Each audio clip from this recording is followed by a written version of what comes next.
Picture this. It's 7:13 a.m. on a Thursday.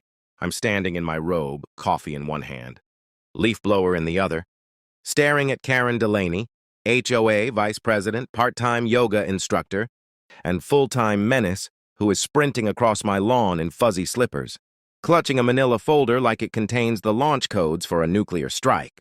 She's yelling, "You can't document internal minutes. That's a privacy breach." Behind her, a small drone zips overhead. Hers. Obviously, bumping into my bird feeder and crashing spectacularly into my hydrangeas. At that exact moment, my Ring camera chimes. I look over at the lens and say deadpan, "Good morning. Welcome to today's HOA panic attack." Then I hold up a flash drive and smile. "Karen, I think it's time your board hears what really happens during your executive sessions." Let me rewind. My name's Owen Trask, former intelligence analyst, newly divorced, and current owner of the smallest house in the fancy-gated neighborhood of Sycamore Glade. I moved in 6 months ago to downsize and simplify. Quiet, right? Big trees, walking trails, community center with pickleball. Except Sycamore Glade isn't a neighborhood, it's a kingdom. And Karen Delaney, she's the self-appointed queen. Now I didn't move in looking for a fight. I just wanted to be left alone. But Karen saw that as suspicious. See, I like to keep my blinds closed. I have blackout curtains in my garage. I keep to myself and I install my own security cameras. That apparently made me untrustworthy. Within 2 weeks, Karen was knocking on my door asking why I hadn't attended the HOA brunch. When I told her I'd prefer to spend my Sundays reading and not eating stale croissants. While people talk about mulch guidelines, she squinted at me and said, "We're watching you." I thought she was joking. She wasn't. Things started small. Anonymous letters about my military-grade mailbox. Paint, it was just matte black.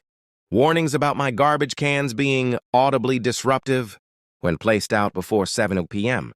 A notice citing excessive light shielding in my bedroom window. Yes, blackout curtains were now a violation. Then came the accusations. Someone had reported me for installing unauthorized surveillance infrastructure. Another notice said I had created a suspicious perimeter by placing garden stones around my lawn. They even claimed I conducted interviews with Amazon delivery personnel, which was just me asking why they keep leaving packages on the bushes.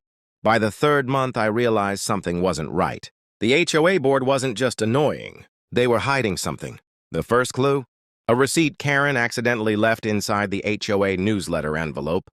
A Pelham 200 consultation to a company called Trident Operational Logistics LLC, which, when I checked, wasn't a landscaping company. It was a defunct private security contractor. I dug deeper. Using my background in open-source intel, I cross-referenced HOA expense reports with city building permits. What I found? Tens of thousands of dollars in infrastructure improvements that didn't exist. Security cameras billed that were never installed. Contracts awarded to friends of board members, including one guy who lists his occupation as freelance tranquility consultant.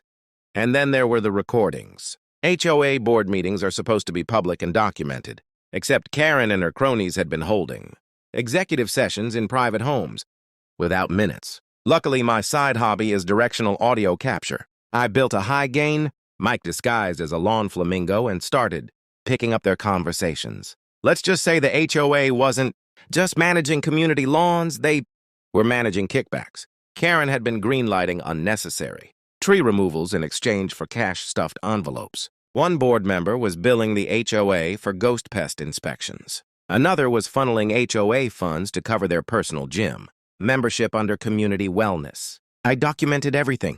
Audio, screenshots, tax records, even GPS metadata from Karen's drone, which, hilariously, was constantly violating FAA guidelines.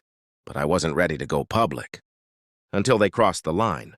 I got a letter marked final violation for paranoia-induced non-compliance. Yep, they were now fining me, $75 a day because they felt I was paranoid, and that my energy was disrupting neighborhood cohesion. That's when I decided to light the whole thing up. I compiled a 40-page dossier titled Operation Curb Appeal, a Neighborhood Audit. Then I RSVP'd to the next HOA meeting and brought donuts. People listen better when you bring sugar. Karen strutted in with her folder, thinking she'd finally have me removed for behavioral disturbance. Instead, I took the floor and projected my findings on a 60-inch screen. I started with the budget discrepancies, then the fake invoices, then played a 3-minute clip of Karen laughing and saying, "No one reads those HOA bylaws anyway." Gasps. When I showed the drone flight paths violating resident privacy and FAA airspace, the room exploded. Residents were horrified. Board members turned pale. One guy got up and walked out mid-meeting like he was trying to disappear into the floor. I ended the slideshow with a screen that read, "This isn't paranoia. It's documentation." Then I handed out USB drives to everyone and walked out. By the next morning, Karen was suspended pending a full financial audit. Show members voted to dissolve the current board. The local paper ran a headline, "Spy or Savior? Man uncovers shocking HOA corruption." And me? I got a thank you card signed by over 40 residents. Karen now has to get permission to attend HOA meetings. The state opened an investigation. Her drone is in police custody. And my paranoia turned out to be the best thing that ever happened to this neighborhood. Now I enjoy my mornings in peace, with my coffee, my leaf blower, and my flamingo mic just in case.